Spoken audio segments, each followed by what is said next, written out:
2-3 ದಿವಸದಿಂದ ವಿಡಿಯೋ ಮಾಡಿಲ್ಲ, ಸಮಯಾವಕಾಶ ತುಂಬ ಕಡಿಮೆ ಇದೆ. ಕೆಲವೊಂದು ವಿಡಿಯೋಗೆ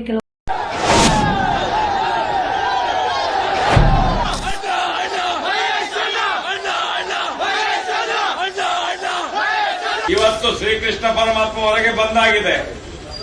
ಮುಂದಿನ ದಿನಗಳಲ್ಲಿ ದುಷ್ಟರ ಸಂವಾದ ಖಂಡಿತವಾಗಿ ನಡೆಯುತ್ತೆ.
ನಮಸ್ತೆ. 2-3 ದಿವಸದಿಂದ ವಿಡಿಯೋ ಮಾಡಿಲ್ಲ, ಸಮಯಾವಕಾಶ ತುಂಬ ಕಡಿಮೆ ಇದೆ. ಕೆಲವೊಂದು ವಿಡಿಯೋಗೆ ಕೆಲವೊಂದು ಕ್ವೆಶ್ಚನ್ಸ್ ಬಂದಿದೆ ನನಗೆ. ಯೂಟ್ಯೂಬಲ್ಲಿ ಯಾವುದೇ ನೆಗೆಟಿವ್ ಕಮೆಂಟ್ಸ್ ಇಲ್ಲ. ಪರ್ಸ್ನಲಿ ನನಗೆ ಫೋನ್ ಮಾಡಿ ಮೆಸೇಜ್ ಮಾಡಿ ಕೆಲವೊಂದು ವಿಚಾರಗಳನ್ನು ಹೇಳಿದ್ದಾರೆ. ಅದರ ಬಗ್ಗೆ ಸ್ಪಷ್ಟೀಕರಣ ಕೊಡಲಿಕ್ಕೆ ಅಷ್ಟೇ ಬಂದೆ. ಫಸ್ಟ್ ಕೇಳಿದ ಕ್ವಶನ್, ನೀವು ಯಾಕೆ ಪುನಃ ಇಷ್ಟೊಂದು ತೊಂದರೆ ಕೊಟ್ಟರು ಮತ್ತೆ ಯಾಕೆ ಹೋರಾಟಕ್ಕೆ ಬಂದ್ರಿ ಅಂತ. ನಾವು ಯಾವತ್ತೂ ಹಿಂದೆ ಸರ್ದಿಲ್ಲ. ಹೋರಾಟಕ್ಕೆ ವಾಪಸ್ ಬರೋಕ್ಕೆ ನಾವು ಹಿಂದೆ ಸರ್ದಿಲ್ಲ. ನಾವು ಸೈಲೆಂಟಾಗಿ ಇದ್ವಿ. ಓಕೆ, ಸಮಯ ಬಂದಾಗ ಬರ್ತೀನಿ ಅಂತ ಹೇಳಿ ನಾನು ಎಲ್ಲರಿಗೂ ಹೇಳಿದೆ. ಮಹೇಶ್ ನನಗೆ ಹೇಳಿದೆ, ಗಿರೀಶ್ ಸರ್ಗೂ ಹೇಳಿದೆ, ಸರ್ ಸ್ವಲ್ಪ ಸಮಸ್ಯೆ ಇದೆ, ನನ್ನ ಕೆಲಸದ ಬಗ್ಗೆ ತುಂಬ ಕಾನ್ಸಂಟ್ರೇಟ್ ಮಾಡಬೇಕಾಗುತ್ತೆ, ಹೈಯರ್ ಸ್ಟಡೀಸು ಮಾಡ್ತಾಯಿದ್ದೀನಿ, ಸೊ ನನಗೆ ತುಂಬ ಬರಲಿಕ್ಕೆ ಆಗೋದಿಲ್ಲ, ಬಟ್ ನಾನು ಯಾವತ್ತೂ ನಿಮ್ಮ ಜೊತೆಗೆ ಇರ್ತೀನಿ ಅಂತ ಮಹೇಶ್ ನನಗೂ ಗಿರೀಶ್ ಸರಿಗೂ ಕ್ಲಿಯರಾಗಿ ಹೇಳಿದೆ. ಅದಕ್ಕೊಂದು ಉತ್ತರ. ಮತ್ತು ನನ್ನ ಮೇಲಿನ ಕಾಳಜಿ ಮೇಲೆ ನೀವು ಕೇಳ್ತಾ ಇರ್ಬೋದು, ಕೇಸ್ ಹಾಕ್ತಾರಾ ಅಂತ. ಮೊನ್ನೆ ಒಬ್ಬರಿಗೆ ಹೇಳಿದ್ದೀನಿ, ಯಾಕಂದ್ರೆ ನಾನು ಈಗ ಸಲ ವೀಡಿಯೋ ಮಾಡುವಾಗ ಅಂಬಿಕಾ ಮೇಡಮ್ ಅವರು ಹೇಳಿದ್ರು, ಬೇಡ ಅನಿತಾ, ಸ್ವಲ್ಪ ಮಾತಾಡಿ, ನೀವು ಸ್ವಲ್ಪ ಜಾಗ್ರತೆ ಆಗಿರಿ, ಒಮ್ಮೆ ಅದನ್ನು ಕ್ಲಾರಿಫೈ ಮಾಡ್ಕೊಳ್ಳಿ, ಯಾರಾದರೂ ಅಡ್ವೊಕೇಟ್ಸ್ ಹತ್ರನ ಯಾರಾದರೂ ಟೀಮ್ ಮೆಂಬರ್ಸ್ ಜೊತೆನ ಅಂತ. ಹೆಚ್ಚಾಗಿ ನಾನು ಲೈವೇ ಮಾತಾಡೋದು, ಬಟ್ ಯೂಟ್ಯೂಬ್ನವ್ರು ಹಾಕುವಾಗ ಅವ್ರು ನೋಡಿಕೊಂಡು ಕೇಸ್ ಆಗದಂಗೆ ಮಾತಾಡ್ತಾರೆ. ನಾನು ತುಂಬ ಜಾಗ್ರತೆ ವಹಿಸಿದ್ದೀನಿ, ಯಾಕಂದರೆ ನನಗೆ ಈಗ ಟಾರ್ಗೆಟ್ ಅವರಲ್ಲ, ಯಾರೂ ಅಲ್ಲ, ಕೊಂದವರು ಯಾರು, ಅದೇ ಪಾಲಿಸಿಯಲ್ಲಿ ನಾನು ಇದ್ದೀನಿ. ನನ್ನ ಮೇಲಿನ ಕಾಳಜಿಗೆ ಧನ್ಯವಾದಗಳು. ಮತ್ತೆ ಒಂದು ವಿಡಿಯೋಕ್ಕೆ ಒಬ್ಬರು ಹೇಳಿದರು, ಪತ್ರಕರ್ತರವರು, ಖಂಡಿತ ಕೇಸ್ ಆಗುತ್ತೆ, ನೀವು ಧರ್ಮಸ್ಥಳದ ವಿಚಾರ ಮಾತಾಡಿದ್ದೀರಿ, ಧರ್ಮಸ್ಥಳ ಅಂತ ಮಾತೆತ್ತಿದ್ದೀರಿ ಅಂತ. ನಾನು ಅವರಿಗೂ ಹೇಳ್ತಾ ಇದ್ದೀನಿ, ನಿಮಗೂ ಕೇಳ್ತಾ ಇದ್ದೀನಿ, ಪಬ್ಲಿಕ್ಕಿಗೂ ಹೇಳ್ತಾ ಇದ್ದೀನಿ, ಧರ್ಮಸ್ಥಳ ಯಾರ ಅಪ್ಪಂದು ಪ್ರಾಪರ್ಟಿ ಅಂತ ನಾನು ಕೇಳ್ತಾ ಇದ್ದೀನಿ. ಅದೇನು ಪಾಕಿಸ್ತಾನ ಅಂತ ಹೇಳಬೇಕಾ, ಅಫ್ಘಾನಿಸ್ತಾನ ಅಂತ ಹೇಳಬೇಕಾ? ನಾವು ಧರ್ಮಸ್ಥಳಕ್ಕೆ ಧರ್ಮಸ್ಥಳ ಅಂತ ಹೇಳಬೇಕು. ನಿಮಗೆ ಬೇಡ ಅಂತಿದ್ದರೆ ಹೆಸರು ಚೇಂಜ್ ಮಾಡಿ. ಧರ್ಮಸ್ಥಳದ ಧರ್ಮಾಧಿಕಾರಿಯವರಿಗೆ ಎಲ್ಲ ರೀತಿಯ ಹೋಲ್ಡ್ ಇದೆ, ಆ ಪ್ಲೇಸನ್ನೇ ಚೇಂಜ್ ಮಾಡಿಬಿಡಿ. ಇಲ್ಲಾಂದರೆ ಧರ್ಮಸ್ಥಳ ಅಂತಲೇ ಬರ್ತಾರೆ. ಅಲ್ಲಿ ಮೆಜೆಸ್ಟಿಕ್ ಹೋದ್ರೂ ಕೂಗಾಡೋದು, ಅವರು ಬಸ್ಸಿಗೆ ಕೂಗಾಡೋದು ಧರ್ಮಸ್ಥಳ ಅಂತಲೇ. ಸೊ ಆ ಹೆಸರಿಗೆ ನಿಮಗೆ ಅವಮಾನ ಆಗ್ತಿದ್ರೆ ಹೆಸರನ್ನೇ ಚೇಂಜ್ ಮಾಡಿಬಿಡಿ ನೀವು. ಅದಕ್ಕೊಂದು ಸ್ಪಷ್ಟೀಕರಣ ಅವರಿಗೆ ಹೇಳ್ತೀನಿ. ಮತ್ತು ನಾನು ಕೇಸ್ ಮಾಡ್ತಾರೆ ಅಂತ ಯಾವ ಒಬ್ಬ ನನ್ನ ಮೇಲೆ ಕೇಸ್ ಮಾಡ್ತಾನೆ ನಾನು ಈ ಸಲ ನೋಡ್ಕೋತೀನಿ. ಯಾಕಂದರೆ ನಾನು ಲಾಸ್ಟ್ ಟೈಮ್ ಸುಮ್ಮನೆ ಇದ್ದೆ, ಪೊಲೀಸರಿಗೆ ಸಹಕರಿಸಿದೆ ಅಂತ ಇನ್ನೂ ನಾನು ಕೇಸ್ ಮಾಡಿದರೆ ಸುಮ್ಮನೆ ಇರೋಳಲ್ಲ. ನಾನು ಎಲ್ಲ ರೀತಿಗೆ ನಾನು ಹೇಳಿದ್ದೀನಿ. ಪೊಲೀಸರಿಗೂ ನಾನು ಕ್ವಶನ್ ಮಾಡ್ತೀನಿ. ಆ ಕೇಸ್ ಹಾಕಿದ ಒಂದು ಅಡ್ರೆಸ್ ಇರಲ್ಲ, ಆ ಥರ ಮಾಡ್ತೀನಿ. ನಾನು ಮೊದಲೇ ಹೇಳಿದ್ದೀನಿ ಆಯಿತಾ. ಆ ಕೇಸು ತನಿಖೆಗೆ ಪೊಲೀಸ್ ಸ್ಟೇಷನ್ವರೆಗೆ ಹೋಗಲ್ಲ. ಯಾಕಂದರೆ ನಾನು ಮಾತಾಡೋ ವಿಚಾರ ನನಗೆ ಸ್ಪಷ್ಟವಾಗಿ ಗೊತ್ತಿದೆ ಏನು ಅಂತ. ಒಟ್ರಾಶಿ ನೀವು ಕೇಸ್ ಮಾಡಿದರೆ, ಈಗ ರೀಸೆಂಟ್ಲಿ ನನಗೆ ಮೂಡಿಗೆರೆ ಅದೊಂದು ಸಮನ್ಸ್ ಬಂದಿದೆ. ನಾನು ವಿಷಯದಲ್ಲಿ ಇರಲಿಲ್ಲ. 1.5 ವರ್ಷ ನಂತರ ನಾನು ಮೊನ್ನೆ 2024 ಮೂಡಿಗೆರೆಯಲ್ಲಿ ಒಂದು ಕೇಸ್ ಆಗಿದೆ ಅಂತ ಹೇಳಿದರು. ನೋಡಿದರೆ ನನ್ನನ್ನೇ A1 ಮಾಡಿದ್ದಾರೆ, ಅಕ್ಯೂಸ್ಡ್ 1 ಅಂತ. ಗಿರೀಶ್ ಮಠನ್ ಅವರು, ಜಯಂತ್, ಸಂಚಾರಿ ಸ್ಟುಡಿಯೋ, ಕುಡ್ಲ ರಾಂಪೇಜ್. ನಾನು A1, ನಾನು ವಿಷಯದಲ್ಲೇ ಇಲ್ಲ. ಮೂಡಿಗೆರೆಗೂ ನನಗೂ ಸಂಬಂಧನೇ ಇಲ್ಲ. ಕೇಸ್ ಹಾಕಿದವರು ಯಾರಂದರೆ ಪೊಲೀಸ್ ಸ್ಟೇಷನಲ್ಲಿ ಹಾಕಿದಲ್ಲ, PCR ಮಾಡಿ ಪ್ರೈವೇಟ್ ಕಂಪ್ಲೇಂಟ್ ಹಾಕಿದ್ದಾರೆ. ಓಕೆ, ಹಾಕಿದವರು ಶ್ರೀ ಧರ್ಮಸ್ಥಳ ಮಂಜುನಾಥೇಶ್ವರ ಕಾಲೇಜಿನ ಪ್ರಿನ್ಸಿಪಾಲ್. ಈ ಪ್ರಿನ್ಸಿಪಾಲಿಗೂ ಈ ಕಾಲೇಜಿಗೂ ನನಗೂ ಏನು ಸಂಬಂಧ ಅಂತ ನನಗೆ ಗೊತ್ತಿಲ್ಲ. ವಿಷಯ ಎಲ್ಲ ಈಗ ಧರ್ಮಸ್ಥಳದಲ್ಲಿ ಆದ ಒಂದು ಕೇಸು, ಕಬ್ಬನ್ ಪಾರ್ಕಲ್ಲಿ ನಿಸ್ತಜೆನ ಕೊಟ್ಟ ಕೇಸು ಸೇಮ್. ಒಂದು ಆಡಿಯೋ, ಕಿಶೋರ್ ಆರಿಗನಿಗೆ ನಾನು ಬೈದ ಒಂದು ಆಡಿಯೋದಲ್ಲಿ ಅದರಲ್ಲೆಲ್ಲ ಇದೆ. ಅದಕ್ಕೂ ಸ್ಪಷ್ಟೀಕರಣ ಕೊಡ್ತೀನಿ. ನನ್ನ ಪ್ರತಿಯೊಂದು ನಾನು ಮಾತಾಡಿದಕ್ಕೂ ದಾಖಲೆ ಸಮೇತ ಇದೆ. ಅದು ನಾನು ಎಲ್ಲಿ ಕೊಡಬೇಕು ಕೊಡ್ತೀನಿ. ಮೂಡಿಗೆರೆ ಕೇಸಿದ್ದು ಸಮನ್ಸ್ ಹಿಡ್ಕೊಂಡು ಅವರು ನನ್ನ ಆಫೀಸಿಗೆ ಬಂದಿದ್ದಾರೆ. ಮತ್ತೆ ಆಟ ಆಡೋಕ್ಕೆ ಶುರು ಮಾಡಿದ್ದಾರೆ ಅಡ್ವೊಕೇಟ್ಸ್ನವರು. ಓಕೆ, ಪೊಲೀಸರದ್ದಾಯಿತು, ಆಟ ಮುಗಿಯಿತು. ಈಗ ಅಡ್ವೊಕೇಟ್ಸು ಶುರು ಮಾಡಿದ್ದಾರೆ. ನಿಮಗೆ ಸಮನ್ಸ್ ಇದೆ ಅಂತ ಬಂದರು. ಫಸ್ಟ್ ಆಫ್ ಆಲ್ ನನ್ನ ಆಫೀಸ್ ಲೊಕೇಶನ್, ಆಫೀಸ್ ಚೇಂಜ್ ಆಗಿಲ್ಲ, ಆಫೀಸ್ ಲೊಕೇಶನ್ ಶಿಫ್ಟ್ ಆಗಿದೆ. ಅಲ್ಲಿ ಹುಡ್ಕೊಂಡು ಬಂದಿದ್ದಾರೆ.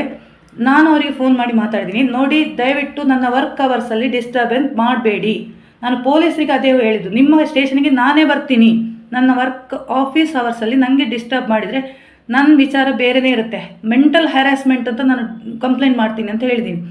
ನಮ್ಮ ಆಫೀಸ್ HR ಕಾಲ್ ಮಾಡಿದರು, ನಿಮಗೆ ವಿಸಿಟರ್ ಇದ್ದಾರೆ ಅಂತ. ಯಾವ ವಿಸಿಟರೂ ಇಲ್ಲ. ನನಗೆಲ್ಲ ಯಾರಿಗೆ ವಿಸಿಟ್ ಮಾಡಬೇಕಿದ್ರೆ ನಾನು ಡೈರೆಕ್ಟ್, ನನಗೆ ಯಾವ ವಿಸಿಟರ್ದು ಅಗತ್ಯ ಇಲ್ಲ. ಅವರಿಗೂ ಹೇಳಿದ್ದೀನಿ, ಅಡ್ವೊಕೇಟಿಗೆ, ನೀನು ಫಸ್ಟ್ ಆಫ್ ಆಲ್ ಅಡ್ವೊಕೇಟ್ ಅಂತ ನಾನು ಹೇಗೆ ನಂಬೋದು ಅಂತ. ಥರ್ಡ್ ಪಾರ್ಟಿ ಕಡೆಯಿಂದ ನೋಟಿಸ್ ಕೊಟ್ಟು ಆಕ್ಸೆಪ್ಟ್ ಮಾಡುವಾಗೆ ಮಾಡ್ತಾರೆ. ನಾನು ಅವ್ರಿಗೆ ಹೇಳಿದ್ದೇನೆ, ನೋಟಿಸ್ ನಾನು ರಿಸೀವ್ ಮಾಡ್ತೀನಿ, ಬಟ್ ನೀವು ನನ್ನ ಆಫೀಸ್ ಪ್ರಿಮೈಸ್ ಒಳಗೆ ಕಾಲ್ ಇಡುವಂಗಿಲ್ಲ, ಗೊತ್ತಾಯ್ತಾ. ನಾನು ಆಫೀಸ್ ಸೆಕ್ಯೂರಿಟಿಯವರಲ್ಲಿ ಹೇಳ್ತೀನಿ, ನನಗೆ ಯಾರು ವಿಸಿಟರ್ ಆಫೀಸ್ ಹೌಸಲ್ಲಿ ಬರಬಾರ್ದು.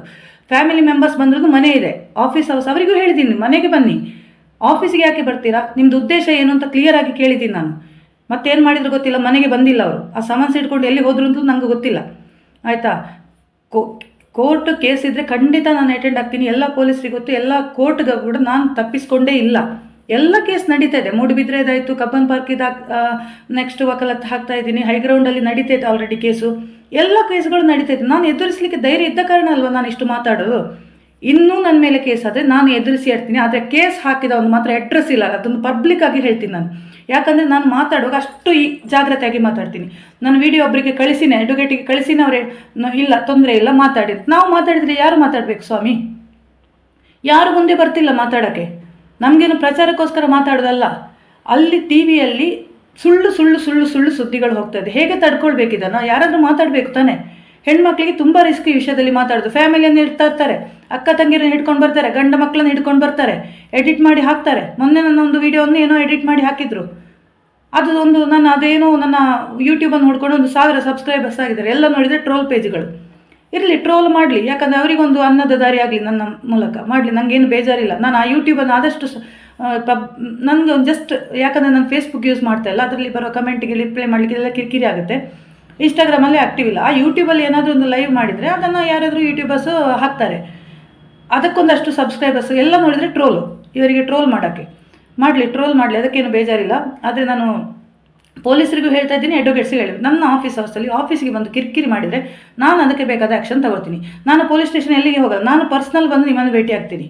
ಇದು ನಾನು ಮೂಡಿಗೆರೆಯ ಅಡ್ವೊಕೇಟಿಗೆ ಹೇಳ್ತಾ ಇರೋದು. ಅವನು ಯಾರು ಅಂತ ಗೊತ್ತಿಲ್ಲ ಬಂದವನು, ಅವನು ಅಡ್ವೊಕೇಟ್ ಅಂತೂ ಅಲ್ಲ, ನನ್ನನ್ನು ಹೆದರಿಸೋಕ್ಕೆ ಬಂದಿರೋದು. ನಾನು ಹ್ಯಾಂಡ್ ಸಮನ್ಸ್ ರಿಸೀವ್ ಮಾಡಿಲ್ಲ, ಮಾಡ್ತೀನಿ. ಫಸ್ಟ್ ಆಫ್ ಆಲ್ ನನಗೆ ಆ ಕೇಸ್ ಬಗ್ಗೆ ಡೌಟ್ ಇದೆ. ಯಾಕಂದರೆ ಮೊದಲು ಹಾಕಿದ ಕೇಸಿಗೆಲ್ಲ ನಾನು ಆಕ್ಸೆಪ್ಟ್ ಮಾಡ್ತೀನಿ. ನಾನು ಯಾವುದೇ ಮಾತನಾಡದಿರುವಾಗ ನನ್ನನ್ನೇ A1 ಮಾಡಿ ನೀವು ಹಾಕಿದ ಸುಳ್ಳು ಕೇಸ್ ಬಗ್ಗೆ ನನಗೆ ಡೌಟ್ ಇದೆ. ಸೊ ಮಂಜುನಾಥ ಈ ಕಾಲೇಜಿನ ಪ್ರಿನ್ಸಿಪಾಲ್ ಜೊತೆ ನಾನು ಮಾತಾಡ್ತೀನಿ. ನಾನು ಬರ್ತೀನಿ ಮೂಡಿಗೆರೆಗೆ. ನನಗೆ ಅದ್ರ ಬಗ್ಗೆ ತಿಳ್ಕೋಬೇಕು. ಯಾವ ವಿಷಯದಲ್ಲಿ ನನಗೆ ಆ ಫೈಲು ನನಗೆ ಸಿಗಲಿಲ್ಲ ಕೈಗೆ. ಒಂದು 4000 ಪೇಜ್ ಇದೆ ಅಂತ ಫೈಲು. ಯಾವುದ್ರ ಮೇಲೆ ಎಷ್ಟು ಕೇಸ್ ಅಂತ ಹಾಕ್ತೀರಾ ನೀವು? ವಿಷಯ ಒಂದೇ ಮಾತಾಡಿದ್ದು ನಾನು, ಎಲ್ಲ ಒಂದೇ ಮಾತಾಡಿದ್ದು. ಅದೊಂದು 3.5-4 kg ಫೈಲ್ ಬಂದಿದೆ ನನಗೆ ಆಲ್ರೆಡಿ. ಅದು ಇದು ಮಾನನಷ್ಟ ಮೊಕದ್ದಮೆ ಹಾಕಿದ್ರಿ, ಅಲ್ಲಿ ಒಂದು ಕೇಸು, ಇಲ್ಲೊಂದು ಕೇಸು. ನೀವು ಏನು ಮಿಸ್ಯೂಸ್ ಮಾಡ್ಕೋತಿದ್ದೀರಾ ಕೋರ್ಟ್ ಪೊಲೀಸರನ್ನೆಲ್ಲ? ಒಬ್ಬ ತಪ್ಪು ಮಾಡಿದರೆ ಒಮ್ಮೆ ಶಿಕ್ಷೆ ಆಗಬೇಕು, ನಾನು ಹೇಳ್ತೀನಿ, ಎಲ್ಲರಿಗೂ ಆಗಬೇಕು. ಒಂದೇ ಶಿಕ್ಷೆ ಮಾತಾಡಿದಕ್ಕೆ. ನಾನು ಎಲ್ಲ ಕಡೆ ಮಾತಾಡ್ದನ್ನ, ಧರ್ಮಸ್ಥಳದಲ್ಲಿ ಒಂದು ಕೇಸು, ಮೂಡಿಗೆರೆಯಲ್ಲಿ ಒಂದು ಕೇಸು. ಇವರು ಏನು ಅಂದ್ಕೊಂಡ್ರೆ ಇಡೀ ಲೋಕದಲ್ಲಿ ಕರ್ನಾಟಕನ ಇವರ ಸಾಮ್ರಾಜ್ಯ ಅಡ್ವೊಕೇಟ್ ಇದ್ದಾರೆ ಅಂತ ಮಿಸ್ಯೂಸ್ ಮಾಡ್ಕೊಂಡಿದ್ದೀವಿ. ನೀವೇನು ಇದು ನಮ್ಮ ಕೋರ್ಟ್ನ ವ್ಯವಸ್ಥೆಯನ್ನು ಮಿಸ್ಯೂಸ್ ಮಾಡ್ಕೋತಿದ್ದೀರಾ ಅಂತ ಕೇಳ್ತೀನಿ ನಾನು. ಡಿ ಗ್ಯಾಂಗ್, ದಗಲ್ಬಾಜಿ ಅತ್ಯಾಚಾರಿ ಗ್ಯಾಂಗ್, ಧರ್ಮಸ್ಥಳ ಗ್ಯಾಂಗ್, ಇವರಲ್ಲಿ ನಾನು ಕ್ವೆಶ್ಚನ್ ಮಾಡ್ತಾ ಇರೋದು, ನೀವು ನಮ್ಮ ಕಾನೂನನ್ನು ಮತ್ತು ನ್ಯಾಯಾಂಗ ವ್ಯವಸ್ಥೆಯನ್ನು ಮಿಸ್ಯೂಸ್ ಮಾಡ್ಕೋತಿದ್ದೀರಾ. ರಾಜಶೇಖರ್ ಅವರೇ, ಹಣ ನಿಮ್ಮಲ್ಲಿ ನಿಮಗೆ ಲಕ್ಷ ಲಕ್ಷ ಲಕ್ಷ ಹಣ ಇದೆ, ಕೊಡ್ತಾರೆ, ನಿಮ್ಮ ಜೀವನ ಮಾರ್ಗ ನಡೀತಿದೆ. ಬಟ್ ನೀವು ಈ ಮಾಡುವ ಕೆಲಸ ಮಾತ್ರ this is not good. Rajashekar ಅವರಿಗೆ ಹೇಳ್ತಾ ಇದ್ದೀನಿ, ನನಗೆ ಗೊತ್ತಿಲ್ಲ ನೀವು ಯಾರು ಅಂತ. ನಾನು ಹೈಕೋರ್ಟಿಗೆ 2-3 ಸಲ ಬಂದಾಗ ಯಾರು ತೋರಿಸಿದ್ರು ಇವನೇ ರಾಜಶೇಖರ್, ಇವನೇ ಶೀನಪ್ಪ ಅಂತ. ಬಟ್ ನನಗೆ ಅಷ್ಟು ನೆನಪು ಬರ್ತಾ ಇಲ್ಲ ಯಾರು ಅಂತ. ಮುಖತಃ ಭೇಟಿ ಆಗೋಣ. ನಾನು ತುಂಬ ಅವತ್ತು ಜಿತನ್ ಜೈನ್ ಅಡ್ವೊಕೇಟಿಗೂ ನಾನು ಫೋನ್ ಮಾಡಿದ್ದೇನೆ, ಅವ್ರು ಪಿಕ್ ಮಾಡಲ್ಲ, ನನ್ನಲ್ಲಿ ಯಾರು ಫೋನಲ್ಲಿ ಮಾತಾಡಲ್ಲ. ಇದನ್ನೆಲ್ಲ ಕೋರ್ಟಲ್ಲಿ ಹಿಡ್ಕೊಂಡು ಇದು after all what you are going to prove? ಆಯಿತಾ, ನಾವು ಹೇಳಿದ್ದು ಸತ್ಯವನ್ನೇ, ನಾನು ಹೇಳ್ತಾ ಇರೋದು ಸತ್ಯವನ್ನೇ. ನಾನು ತುಂಬ ಇದೆ ಹೇಳಲಿಕ್ಕೆ, ವಿಚಾರ ತುಂಬ ಇದೆ ಧರ್ಮಸ್ಥಳದ್ದು. ಅದೊಂದು ಮುಗಿಯದ ಅಧ್ಯಾಯ ಅದು. ಯಾಕಂದರೆ ಅಲ್ಲಿ ಅದರ ಒಳಗಿರುವವರೇ ನನಗೆ ಹೇಳಿರೋದು, ನಾನೇನು ಅಲ್ಲಿದ್ದು ನೋಡಿದ್ದಲ್ಲ, ಅದರ ಒಳಗೆ ಅನುಭವಿಸಿ ಬಂದವರು ನನಗೆ ಹೇಳಿದ ಸತ್ಯ ಘಟನೆಗಳು. ನೀವು ಬೇಕಾದರೆ ನನ್ನ ರಿಲೇಟಿವ್ಸು ಒಂದು 10, 20, 30 ಜನ ಅದರೊಳಗಿದ್ದಾರೆ. ಅವರು ಯಾರು ಹೇಳಲಿಲ್ಲ, ಅವರಲ್ಲಿ ನಾನು ಕೇಳೋದಿಲ್ಲ, ಅವರನ್ನು ನಾನು ದೂರನೇ ಇಟ್ಟಿದ್ದೀನಿ. ಅಲ್ಲಿ ಕೆಲಸ ಮಾಡಿ ಬಂದ ಹೊರಗಿನ ವ್ಯಕ್ತಿಗಳು ನನ್ನನ್ನೇ ಕಾಂಟ್ಯಾಕ್ಟ್ ಮಾಡಿ ನಮಗೆ ಹೀಗಾಗಿದೆ ಅನುಭವಗಳು ತುಂಬ ಇದೆ ನನ್ನಲ್ಲಿ ಹೇಳಿದ್ದು. ಅವ್ರು ಕಳಿಸಿದ ಮೆಸೇಜ್ಗಳು, ಅವರು ಮಾಡಿದ ವಾಯ್ಸ್ ರೆಕಾರ್ಡ್ಗಳು. ಆದರೆ ಯಾರ ಹೆಸರು ನಾನು ಹೇಳಲ್ಲ, ಯಾಕಂದರೆ ನನಗೆ ಆಲ್ರೆಡಿ ತೊಂದರೆ ಆಗಿದೆ, ನನ್ನಿಂದ ಯಾರಿಗೂ ತೊಂದರೆ ಆಗಬಾರ್ದು. ಇದೊಂದು ಸ್ಪಷ್ಟೀಕರಣ ಕೊಡ್ತೀನಿ. ಮೊನ್ನೆ ನನಗೆ ಕೇಸ್ ಹಾಕ್ತೇನೆ ಅಂತ ವಿಚಾರದಲ್ಲಿ ಮಾಡಿದ ಆ ಪತ್ರಕರ್ತರಿಗೆ. ಮತ್ತು ಇನ್ನೊಂದು ವಿಚಾರ ನನಗೆ ಹೇಳಿರೋದು, ಅದೇ ನನ್ನ ಕಾಳಜಿಗೋಸ್ಕರ ಹೇಳಿದ್ದಿರ್ಬೋದು, ಬೇಡ ಈ ವಿಚಾರಕ್ಕೆ ಬರಬೇಡಿ ಅಂತ. ಅದು ತಡಿಲಿಕ್ಕೆ ಯಾರಿಗೂ ಸಾಧ್ಯ ಆಗಲಿಲ್ಲ, ಅದು ಸಾಧ್ಯ ಆಗುವುದಿಲ್ಲ. ಇದು ನಾನು ಗಟ್ಟಿ ಮನಸ್ಸಿಂದ ಮಾಡಿದ ನಿರ್ಧಾರ. ನಿಮಗೆ ಸಾಯೋಕ್ಕೆ ಭಯ ಇಲ್ವಂತ? ಸಾವು ಎಲ್ಲರಿಗೂ ಬರುತ್ತೆ. ಸಾಯೋಕ್ಕೆ ನನಗೆ ಫಸ್ಟ್ ಆಫ್ ಆಲ್ ಚಿಕ್ಕಂದಿರುವಾಗ ಸಾವು ನಮಗೆ ಬರುತ್ತೆ ಅಂತ ಒಂದು ಐಡಿಯಾ ಇರಲಿಲ್ಲ.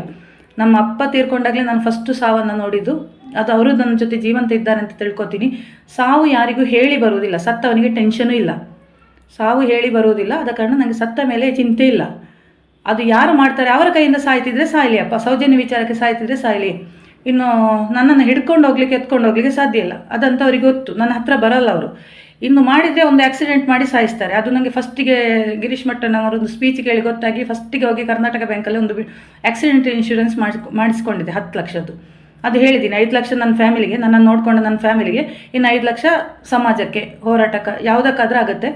ಅದನ್ನು ನನ್ನನ್ನು ಯಾರಾದರೂ ಇವರು ಸಾಯಿಸಿದರೆ, ನಾನೀಗ ಆಕ್ಸಿಡೆಂಟ್ ಆಗಿ ಸತ್ತರೆ ಅದಕ್ಕೆ 100ಕ್ಕೆ 100 ಇದು ಧರ್ಮಸ್ಥಳ ಡಿ ಗ್ಯಾಂಗ್ ಅತ್ಯಾಚಾರಿಗಳದ್ದು ಅದೆಲ್ಲ ಬರೆದಿಡ್ತೀನಿ, ಬೇಕಾದವರಿಗೆ ದಾಖಲೆ ಕೊಡ್ತೀನಿ. ಸೊ ಅದನ್ನು ಕ್ಲೈಮ್ ಮಾಡ್ಕೊಳ್ಳಿ, ಯೂಸ್ ಮಾಡ್ಕೊಳ್ಳಿ ಹೇಳಿದ್ದೀನಿ. ನನಗೆ ಸಾವಿಗೆ ಯಾವಾಗಾದರೂ ಸಾವು ಬರುತ್ತೆ, ಹೇಳಲಿಕ್ಕೆ ಆಗಲ್ಲ. I am ready for that. ನಾನು ಆಕ್ಸೆಪ್ಟ್ ಮಾಡಿನೇ ಇದಕ್ಕೆ ಬಂದಿದ್ದು, ಸಾಯೋದಕ್ಕೆ ಭಯ ಇಲ್ಲ. ಮತ್ತು ಪೊಲೀಸ್ನವರು ಹೇಳಿದ್ದು, ಕೆಲವರು ಒಳ್ಳೆ ಪೊಲೀಸರು ಹೇಳಿದ್ದು, ತುಂಬ ವ್ಯಕ್ತಿಗೆ ಹೇಳಿದ್ದು, ಬೇಡ ನಿಮಗೊಂದು ಒಳ್ಳೆ ಹೆಸರಿದೆ, ಸಮಾಜದಲ್ಲಿ ಒಂದು ಹೆಸರಿದೆ, ನನಗೊಂದು ಒಳ್ಳೆ ಮನೆತನ ಇದೆ, ಒಳ್ಳೆ ಜಾಬ್ ಇದೆ, ಇದೆಲ್ಲ ಯಾಕೆ ಬೇಕು ಈ ಹೋರಾಟ, ಇದರಲ್ಲಿ ತುಂಬ ಪೊಲಿಟಿಕ್ಸ್ ಇದೆ ಅಂತ. ನಾನು ಅದನ್ನು ಡೀಪಾಗಿ ನೋಡಲಿಕ್ಕೆ ಹೋಗಲಿಲ್ಲ, ಅದರಲ್ಲಿ ಪೊಲಿಟಿಕ್ಸ್ ಇದೆ ಅಂತ. ನಾನು ನಂಬಿದ್ದು ಒಂದೇ ವ್ಯಕ್ತಿಯನ್ನು, ಮಹೇಶ್ ಅಣ್ಣ ಎಂಬ ವ್ಯಕ್ತಿಯನ್ನು ಮಾತ್ರ. ಅವರು ಪೊಲಿಟಿಕ್ಸಲ್ಲಿ ಇಲ್ಲ ಅಂತ ಗೊತ್ತಾದ ಮೇಲೇ ನಾನು ಅವರ ಜೊತೆ ಕೈ ಜೋಡಿಸಿದ್ದು. ಗಿರೀಶ್ ಸರ್, ಮಹೇಶ್ ಅಣ್ಣ, ಪ್ರಸನ್ನಕ್ಕ, ತಮ್ಮಣ್ಣ ಶೆಟ್ಟರು, ಇವರು ಯಾವುದೇ ಪೊಲಿಟಿಕಲ್ ಪಾರ್ಟಿಯಲ್ಲಿ ಇಲ್ಲ ಅಂತ ಗೊತ್ತಾದ ಮೇಲೇ ನಾನು ಅವರ ಜೊತೆ ನಿಂತಿದ್ದು. ಮುಂದೆ ಯಾರು ನಾವು ಬಂದಿಲ್ಲ, ಯಾವುದಕ್ಕೂ ಬರುವುದೂ ಇಲ್ಲ. ಓಕೆ, ಹೋರಾಟ ಮುಂದುವರಿಯುತ್ತದೆ. ನೆಕ್ಸ್ಟ್ ಮಹೇಶ್ ಅಣ್ಣನ ಗಡೀಪಾರಿನ ವಿಚಾರ, ಜಾಮೀನು ಸಿಕ್ಕಿತಾ ಅಂತ ಇನ್ನೊಬ್ಬರು ಕೇಳಿದರು ನನಗೆ ಫೋನ್ ಮಾಡಿ. ದಯವಿಟ್ಟು ಅದನ್ನು ತುಂಬ ಚರ್ಚೆ ಮಾಡೋದು ಬೇಡ. ಅವರ ಅಡ್ವೊಕೇಟ್ ನಮಗೆ ಭರವಸೆ ಕೊಟ್ಟಿದ್ದಾರೆ, ಮಹೇಶ್ ಅಣ್ಣನಿಗೆ ಏನು ಮಾಡೋಕ್ಕಾಗಲ್ಲ, ಹೋರಾಟ ಮುಂದುವರಿತದೆ. ಮಹೇಶ್ ಅಣ್ಣ ಇಲ್ಲದಿದ್ದರೂ ಮಹೇಶ್ ಅಣ್ಣನ ಟೀಮ್ ವರ್ಕ್ ಮಾಡ್ತಾ ಇದೆ. ಇದೊಂದು ಸ್ಪಷ್ಟೀಕರಣ ಕೊಡ್ತೀನಿ. ಇನ್ನು ಪದೇ ನನಗೆ ಕಾಲ್ ಮಾಡಿ ನೀವು ಮಾತಾಡಬೇಡಿ, ಹೇಳೋದು ಬೇಡ, ಮಾತಾಡಬೇಕು ಅಂತ ಹೇಳೋದು ಬೇಡ. ಅದು ನಾನು ಯಾರು ಹೇಳಿದ್ರು ಕೇಳೋಳಲ್ಲ. ನನ್ನ ಮನೆಯಲ್ಲಿ ಹೇಳಿದ್ರು ನಾನು ಕೇಳಲ್ಲ, ಪಬ್ಲಿಕ್ ಹೇಳಿದ್ರು ನಾನು ಕೇಳಲ್ಲ. ನಾನು ಮಾತಾಡೋದು ನನ್ನ ಸ್ವಾತಂತ್ರ್ಯ. ಆದರೆ ಮಾತಾಡಬೇಕಿದ್ರೆ ಯಾರಲ್ಲಿ ಹೇಗೆ ಮಾತಾಡಬೇಕು ಅಂತ ನನಗೆ ಗೊತ್ತು. ಇನ್ನು ಬಹಳಷ್ಟು ನನ್ನ ಕೇಸಿನ ವಿಚಾರಗಳನ್ನು ಹೇಳ್ತಾ ಇದ್ದೆ. ಒಂದೊಂದು ಈ ಸಲ ನಾನೇನು ಮಾಡ್ತೀನಿ ಅಂದರೆ, ಪ್ರತಿಯೊಂದು ಕೇಸ್ ಆಗೋಗ್ಲೂ ನಾನು ಅದರ ಅಪ್ಡೇಟ್ ಕೊಡ್ತೀನಿ ಆಯಿತಾ. ಮತ್ತು ಇನ್ನೊಂದು ವಿಚಾರ, ನನ್ನನ್ನು ಹೋರಾಟದಿಂದ ಹಿಂದೆ ಸರಿಸೋ ಪ್ರಯತ್ನ ಬೇಡ. ನಾನು ಹೋರಾಟ ಅಂತ ಹೇಳ್ತಾ ಇಲ್ಲ, ಅದು ನನ್ನ ಧ್ವನಿ ಎತ್ತುತ್ತಾ ಇದ್ದೀನಿ. ಯಾಕಂದರೆ ಯಾರೂ ಇಲ್ಲ ಮಾತಾಡೋರು, ನಮ್ಮ ಸೋಷಿಯಲ್ ಮೀಡಿಯಾದಲ್ಲಿ ಯಾರೂ ಇಲ್ಲ. TV ಮೀಡಿಯಾದಲ್ಲಿ ಕೂತ್ಕೊಳ್ಳಿಕ್ಕೆ ನಮಗೆ ಅವಕಾಶ ಇಲ್ಲ. ಸೊ ಪಬ್ಲಿಕ್ಕಿಗೆ ಏನಾದರೂ ಗೊತ್ತಾಗಬೇಕು, ಯೂಟ್ಯೂಬರ್ಸ್ನಿಂದಾಗಿ ಸ್ವಲ್ಪ ಆದರೂ ಗೊತ್ತಾಗಲಿ ಅಂತ ಹೇಳಿದ ವಿಚಾರದಲ್ಲಿ ನಾನು ಮಾತಾಡ್ತಾ ಇದ್ದೀನಿ. ಕೇಸು ಹಾಕೋವನನ್ನು ನಾನು ನೋಡ್ಕೋತೀನಿ.